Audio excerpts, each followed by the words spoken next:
Hello students, hope you all are well. Myself Gaganpreet Kaur, your subject teacher for business studies. In the previous video, we studied the principles of scientific management given by F.W. Taylor. And today, in this video, we will be studying about the techniques of scientific management which are also given by F.W. Taylor. So, techniques of scientific management. The first technique is functional foremanship. In an organization, there are three levels. One is top level, other is middle level, and the last one is known as lower level. In the lower level, we have workers. And to manage these workers, there is a person called foreman. The foreman is the lowest ranking manager and the highest ranking worker. The foreman tells the workers what work is to be done, how to be done, and what materials to be used in, and which techniques to be applied for, etc. Taylor suggested to get the work done properly, functional foremanship should be made to get the work done in the proper way. He recommended that divide the lower level into two parts. One is planning in charge, that is, one foreman will be a planning in charge. The second one is production in charge, that is, other foreman, or I can say second foreman would be production in charge. So, Taylor divided lower level into two parts. One is planning in charge, the other one is production in charge. Following are the functions of planning in charge. So, as you can see here, how he divided a foreman. One is planning in charge, other one is production in charge. So there are various different types of function for both the in charges. As we can say, for planning in charge, there are other planning in charge is to play the role of instruction clerk, art clerk, route clerk, time and cost clerk, disciplinarian, etc. On the other hand, production in charge is to play the role of speed boss, gang boss, repairs boss, and inspector. So now let's discuss these one by one, starting with the planning in charge. The role of planning in charge can be divided as first one, instruction card clerk. What he will do, he will give instructions to the workers how the work is to be done. The other one is route clerk. What he will do, the route clerk will define the route of the production, that which process is to be done first, second and third, and so on. The third one, time and cost clerk. This person is responsible to see that work is performed within the set standard time per product given. He is to check that cost incurred for manufacturing a product does not exceed the set standard cost. In short, the time and the cost incurred on the product should be controlled. The fourth one is disciplinarian. Disciplinarian is to play that he is to check that if the work is done as per defined procedure or not. So these were the four roles which a planning in charge can play. Now moving to the production in charge. Production in charge, let's see their role. Speed boss. He has to check that work is done timely so that the production target is achieved. Next is gang boss. He has to check that all the machines and tools are ready for operations. If there is need for any repairs or replacement of any machine or tool, he has to inform the repair boss. Now let's see what is the function of repair boss. Gang boss will inform the repair boss for the repairs and replacements for machines and tools. And what repair boss will do? Repair boss will get it done so that the production is not stopped. The last one is inspector.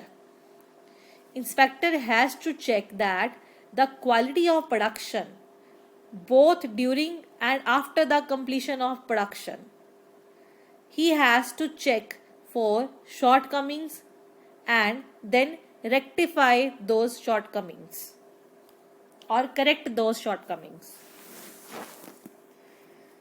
Moving to the next method. So this was the first method we studied. First method or first technique of scientific management, that was functional foremanship. Under this functional foremanship, a factory manager or foremanship was divided into two categories as planning in charge and production in charge, and we studied their roles. Now moving to the second technique of scientific management. Second technique of scientific management given by F.W. Taylor is method study. The objective of the method study is to find out one best way of doing the job. It helps to produce the best quality product with minimum cost, right from the purchase of raw material till the final product is delivered. Every activity is the part of the method study. In every activity, we try to find out the most cost effective and best way to do the job. Taylor had devised the concept of assembly line. Taylor had devised the concept of assembly line by using this method study. Now every automobile company uses assembly line. Now what is assembly line? Assembly line is an industrial arrangement of machines, equipments and workers for continuous flow of work pieces in mass operations. Let's understand this assembly line with the help of an example. Like in Maruti company, a car's shell is put on a moving chain.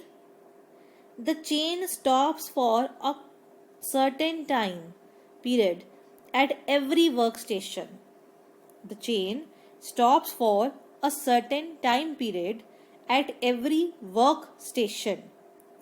The workers or I can say a robot does its job in the standard time fixed. Like a worker has to fit car doors in just 15 seconds. The chain will move further and the robot has to weld all the joints in 30 seconds, and then again the chain moves. The next worker has to fit the car seats in, I can say, for example, 10 minutes. Then the again chain moves and the workers and the robots have to fit the car engine. Likewise, the chain moves on and the whole car is assembled within a few hours. This is called assembly line, which has been invented by which method? This method study. So I hope this method study is clear to all. Moving to the next method, or I can say technique of scientific method given by F.W. Taylor, that is motion study. Motion study. This study refers to the study of movements, as motion means movements. So that is why motion study refers to the study of movements of any type which are undertaken to do a job. Taylor has divided the motion into three categories. He closely studied the movement done by the workers during the performance of the job. So, how he divided these three categories of motion? The number one category is productive. These are those movements which are at most necessary. Second is incidental. These are those movements which the worker may have to do if he does not have any material or tool available with himself. For this, he has to visit the store to get them. The third one is unproductive movements. All those movements which are not at all necessary to do the job. Even a small activity like sitting, bending, moving, which are not at all productive, are included in it.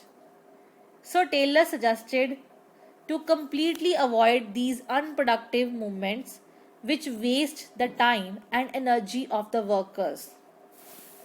So this is how a motion study is done. It is divided into three categories. One is productive, second is incidental, third one is unproductive movements. The objective of motion study is to eliminate unnecessary and wasteful movements so that it takes less time to complete the job efficiently. It helps to increase the productivity of any organization. Let's move on to the next method or technique of scientific method. This is time study. The fourth technique of scientific management is time study. It is a technique to determine the standard time, that is, the time taken by a worker of reasonable skill and efficiency to perform a well-defined job. As if we give a task to a worker, how much time does he take to complete the task? For this, we have to consider an average worker. Which worker? An average worker who is not too fast nor too slow. We have to calculate the time taken by the average worker to complete the task given. This is done to find out efficiency of the worker. For example, a worker with reasonable skill takes 30 minutes to make one card box. So the standard time fixed for making two boxes is 1 hour. I am repeating again. A worker with reasonable skill takes 30 minutes to make one cardboard box. So the standard time fixed for making two boxes is 1 hour. Now, the workers who makes two or more than two card boxes in 1 hour are considered as efficient workers, and those who make less than two card boxes are considered inefficient workers. So according to Taylor, it is a technique, that is time study, it is a technique to determine the standard time, that is the time taken by a worker of reasonable skill and efficiency to perform a well-defined job.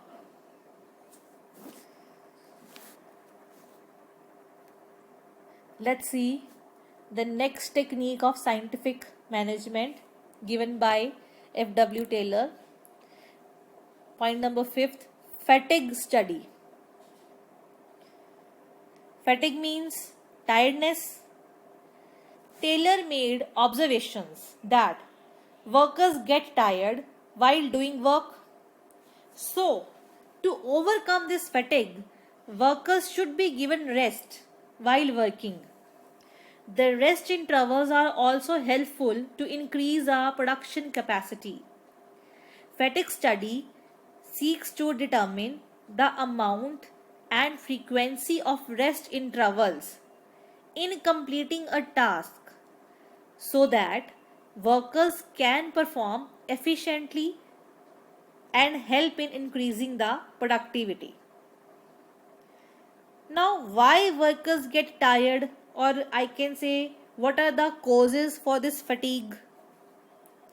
These may be long working hours for the workers, or I can say the conditions are unsuitable, or there may be any job pressure also.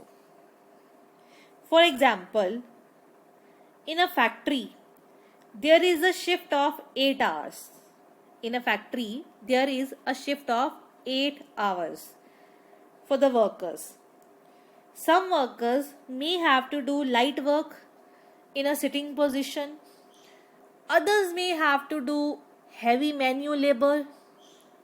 So obviously, the workers doing more physical work has to be given small rest intervals frequently in order to recharge his energy level for optimum contribution to the production. Next method, next technique, differential piece wage system. Next technique, differential piece wage system. According to Taylor, the standard time should be determined on the basis of work. On the basis of work study techniques like motion study or time study, etc. The workers on the basis of these studies can then be classified as efficient or inefficient workers. So what differential piece wage system says? Taylor wanted to differentiate between efficient and inefficient workers. He wanted that efficient workers should be rewarded by giving them a higher wage rate. So, the workers performing over and above the standard should be given a higher rate, and those performing below the standard should be given lower rate. Now let's understand this technique with the help of an example. Standard output supposedly in a factory per worker per day is 10 units. Those workers who made 10 or more than 10 units will get rupees 50 per unit, and those workers making 10 units a day will get rupees 40 per unit. By doing this, Taylor wanted to motivate inefficient workers so that they perform better in future. By looking at the efficient workers, they get motivated to perform better because it will motivate them that by doing work harder, they can earn higher amount. So this differential piece wage system suggests that workers should be categorized according to the efficient and inefficient workers, and efficient workers should be highly paid as compared to the inefficient workers. Now, next technique of scientific management given by F.W. Taylor is standardization and simplification of the work. Now, let's firstly understand the word simplification in this. Simplification aims at eliminating unnecessary diversity of products. Simplification aims at eliminating unnecessary diversity of products. Let's understand this with the help of an example. We know that TV, or I can say LEDs, comes in sizes 21 inches, 32 inches, 42 inches or 52 inches, as we all know. So no company will produce a size, I can say 23 inches, 46 inches, 50 inches, etc. because the company doesn't want to increase the range of the products unnecessarily, because in the market no customer will be aware about these ranges, and that is why nobody will demand for these type of products. By doing this, they will be saving labor cost, machine cost, and tool cost. Also, it helps in reducing inventories, future utilization of equipments, and increased turnover. So that is why every organization must aims at eliminating those unnecessary diversity of the products which can increase their cost.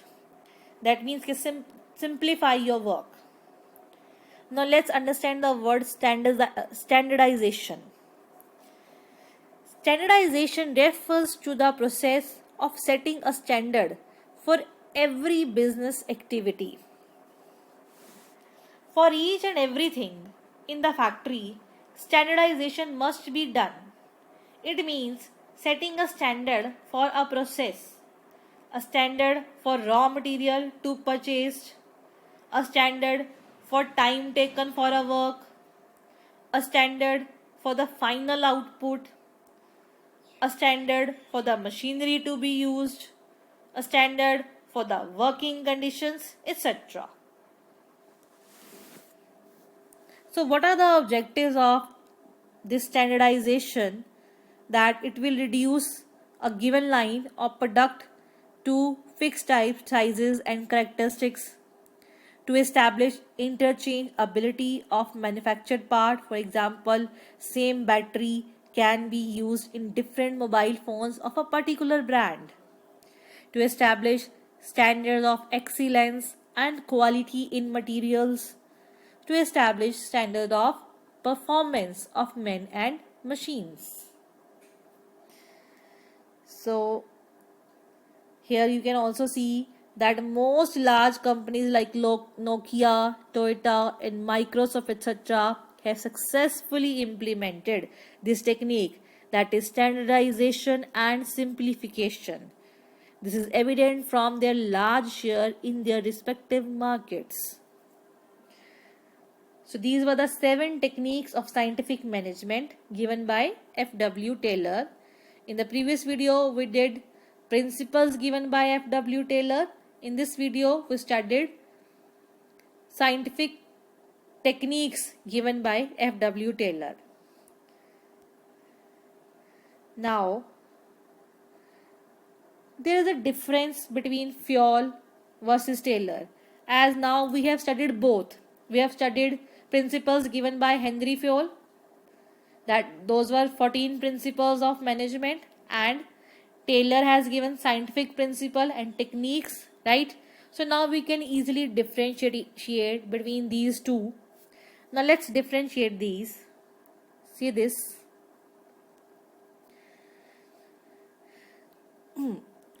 The first basis for difference is perspective. Fayol's main perspective was on the top level, that is the management.